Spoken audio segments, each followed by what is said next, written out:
All right, guys, so we are here. It is another beautiful Tuesday afternoon. We're here at Riverside Country Club in Provo, Utah.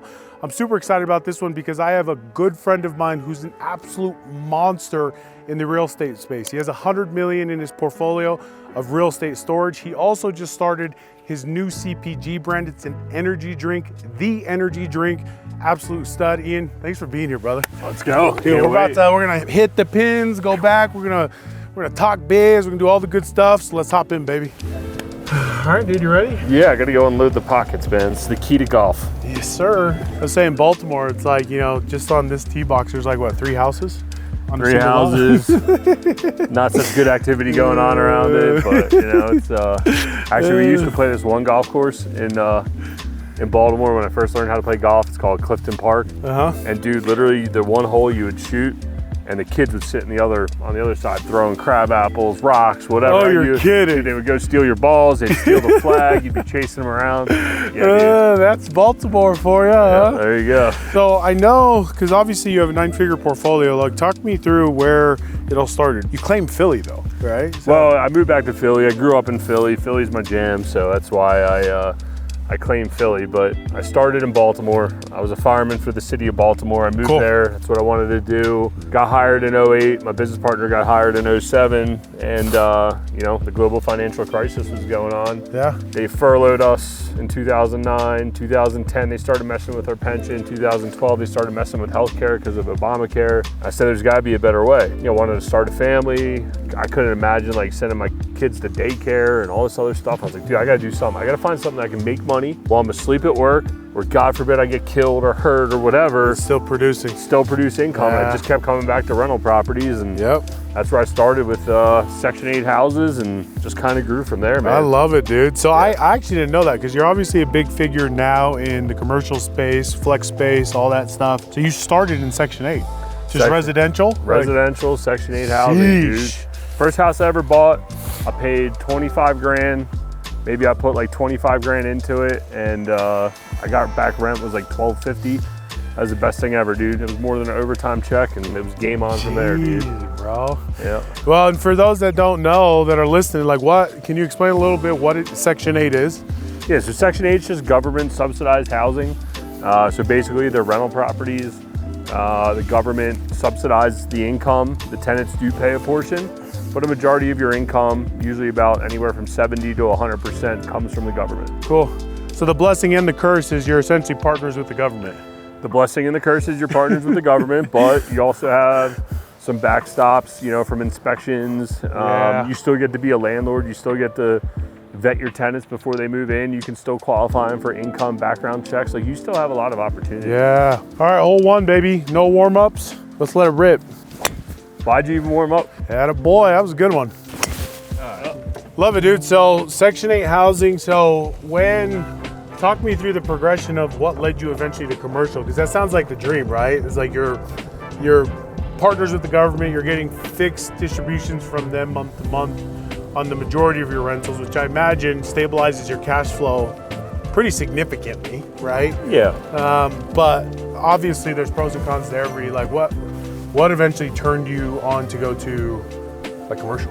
Well, dude, you know, it's like you're grinding for $300 to $500 a month per property if everything goes right. So it was like commercial real estate, there's bigger equity pops, and that's really what I was interested in. There was bigger cash flow. You know, especially when you start raising capital from friends and family, and you're like, hey man, like, you want to put some money in this deal, and you're talking about $300 of cash flow? Like, nobody wants to do that. Let's talk about $300,000 a month or $30,000 a month. You can split that up way better. You know what I mean? So that's really what it came down to. So talk me through, what was your first deal then? Like, I mean, it was a massive progression. We bought a few like apartment units. Good.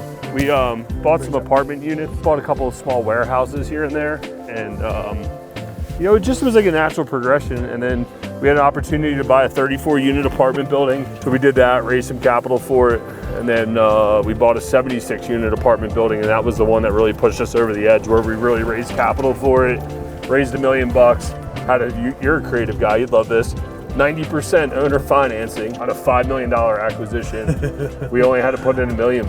You're right there. I was gonna say only 10% down, huh? Dude, 10% down. It was the sickest deal ever. Refinanced it 16 months later, pull out almost $2.2 million. So, and that was what allowed me to quit the fire department. But dude, can you imagine how many houses you'd have to do that? And all the dumb shit that you have to, right? Because you're Dodd-Frank and all this compliance. It's easier to get a $5 million loan on an apartment building, or that one was a $7 million loan, than it was for me to get a $150,000 loan on a house. Yeah. That was producing income. Yeah. Well, and I feel like that's just the game of commercial versus retail, because like to your point, that spread of what you're able to create in 60 months, you could triple the rent on a single family house and still not get that evaluation. Well, think about your business, Airbnb, right? Like you are producing way outsized returns from a rent standpoint. Yep. Right? And you're always going to be confined by how much the house next to you is worth, because that's how they do their appraisals. If I triple my rent on a piece of commercial property and I can prove the NOI, I can get the capitalization rate, I can show the banks that, hey, this is doing this much, I need to borrow this much money, and they'll agree to it, because it's almost an unlimited cap to it in a way, Especially when it's stabilized, right? Yeah. And so, absolutely. So, I love it. So your first deal, was it, you said it was a commercial, like was it apartment? Was it? My first true commercial deal was we bought a 6,000 square foot warehouse in the war zone of Baltimore. The guy owner financed it. We had a bunch of bumps and bruises, but we finally got a good paying tenant in it. The guy's been there super sticky for 5 years now. And that was really like one of the first commercial deals that we did that was successful. And then from there we bought a 7-unit apartment building. And then we bought a 34-unit apartment building. Then we bought a 76-unit apartment building, and that was really the progression, And to go back to that first deal, I mean, dude, we were scared shitless. Like, you got to do your own survey, you got to do your own environmental, you got to do all these different things that's not normal in a regular real estate transaction. Because think about it, like, do you even think about surveys when you buy a single family house? No, you don't even think about all these things. And when you do a commercial deal and you're talking to the title company, they're like, well, who's doing your survey? Who's doing your environmental? Who's preparing your loan docs? Who's doing all these things? And you're like, oh man, I just stepped into a pile of shit here. Like, and I think that's why people put commercial real estate up on a pedestal, right? Like, and in all reality, you're doing all the same work, and you're doing all the same work for a $10 million deal, whether it's a $150,000 Section 8 rental, or I go buy a $10 million piece of commercial real estate. I might as well do all the hard work, right? Yeah. Hey, that's a great shot. That's not too shabby, brother. Not too shabby. And we gotta let everybody know we repaired our divots. Go. I'll take that. I love it, dude. Yeah. Talk to me a little bit about, what is Ian's portfolio look like today? Because you started in, obviously, commercial, or sorry, Section 8. Transitioned over into commercial. So is your portfolio still consist of those two? Is it now primarily commercial? Like, what's? Yeah, it's primarily commercial. I don't really buy any single family real estate just because, I don't know. Doesn't motivate me. Yeah. We do have a couple Airbnbs. We still have a lot of our residential real estate in Baltimore that we operate just because it's on Easy Street. And then majority of it's commercial real estate. Getting ready to build a 85,000 square foot flex space. Recently bought a 55,000 square foot office building that we're converting to flex space, selling off as condos. That's killing it right now. Yeah, dude, just kind of exactly what your office looks like. Just kind of grinding that out, Flex space is popular right now, and it's good. It's kind of like the best of both worlds from storage, from you're dealing with a metal building, and from the short-term standpoint, or from the long-term standpoint, sticky tenants. We've been doing some stuff with some consumer product goods. We started an energy drink, been having some fun with that. And I know, you're absolutely killing it. Oh, burner. Great shot. There it is. That's a great shot. We're back. Good stuff. You being in real estate, now seeing the CPG side of it, right? Talk me through all of that.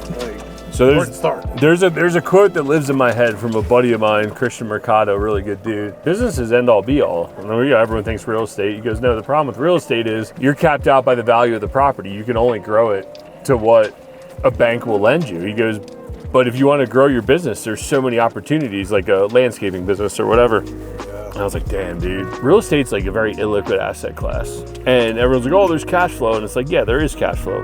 But if one thing goes wrong, cash flow just chewed up almost immediately. And then it goes back to what happens in residential real estate. You're grinding for $300 a month, one water heater. You're tapped for the year, dude. You know, a heater in general, you're tapped for 3 years to try to recap that money. Yep.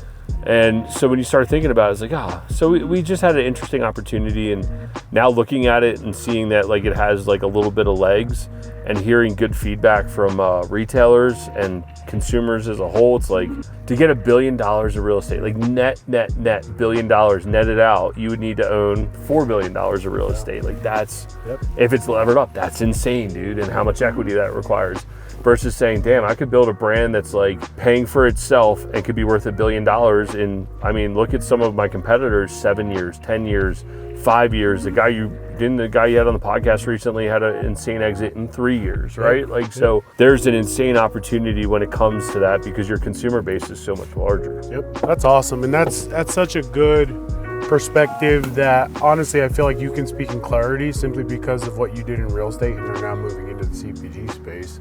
And like having been in real estate, because those are very two different worlds, although they're under the umbrella of business, what have you seen, like where are some of the parallels, right? Because you obviously talk clearly about the differences in liquidity, the differences in growing and scaling, but like I guess how has being in real estate helped you eventually move into transition to CPG? I shouldn't tell you too much because you're gonna have Lamè's hair care products in no time, boys.